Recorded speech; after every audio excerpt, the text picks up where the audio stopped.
So now I think the only thing left to get the styling right is to move these arrows to the right and to the left. In this slideshow, the arrows show up over the content, but in our mockup, it shows to the right and to the left of the content, so it's kind of pushed out. Let's play a little bit with positioning in the browser here. Now I'm going to collapse the slideshow down a little bit so that the arrows show permanently. The way Flex Slider has it set up is that when the browser window is a bit smaller, the previous and next arrows always show, but then when it hits a certain breakpoint, they'll disappear by default and appear when you hover over. This is kind of assuming that smaller windows are going to be on mobile devices, which have touch screens, and so there won't exactly be a hover state anymore. So in those cases, it assumes that you want to show the arrows so that they can be tapped. And this gives us a nice way to play with the positioning here without having to constantly hover. So I'll inspect the element, and so here we are, we're in our A tag.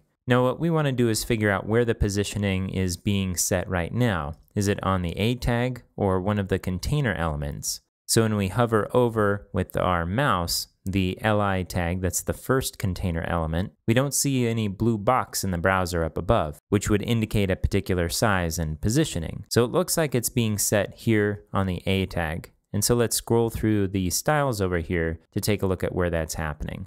So it's being given a position of absolute. It's setting the top to 50%, which we adjusted in our previous slideshow. And it looks like it's not being set to the side at all. So because this is absolute positioning, we'll be able to position this according to its container's position. So now what we want to do is say, okay, we have the container's position. Now we want to position it to the left of it a certain number of pixels. This looks to me to be maybe 50 pixels. So let's give that a try. And the way we can adjust that, I'm going to go down here to our styles and we'll set a left, which says how many units we want to move this left or right from where the original position would be. And we'll use a negative number to move it to the left instead of to the right. And let's try 50 pixels. Okay, so when we did that, it adjusted the position of both of these arrows, which we don't want. So I'm going to remove this style here, and I'll apply these styles just to this element in particular. So let's try left, negative 50 pixels.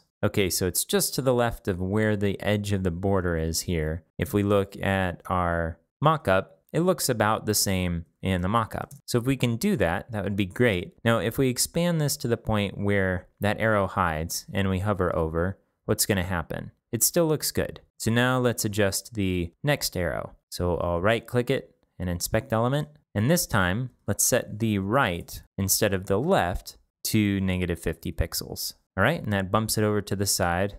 And if we expand, let's take a look at what happens when we hover over. All right, so this looks good.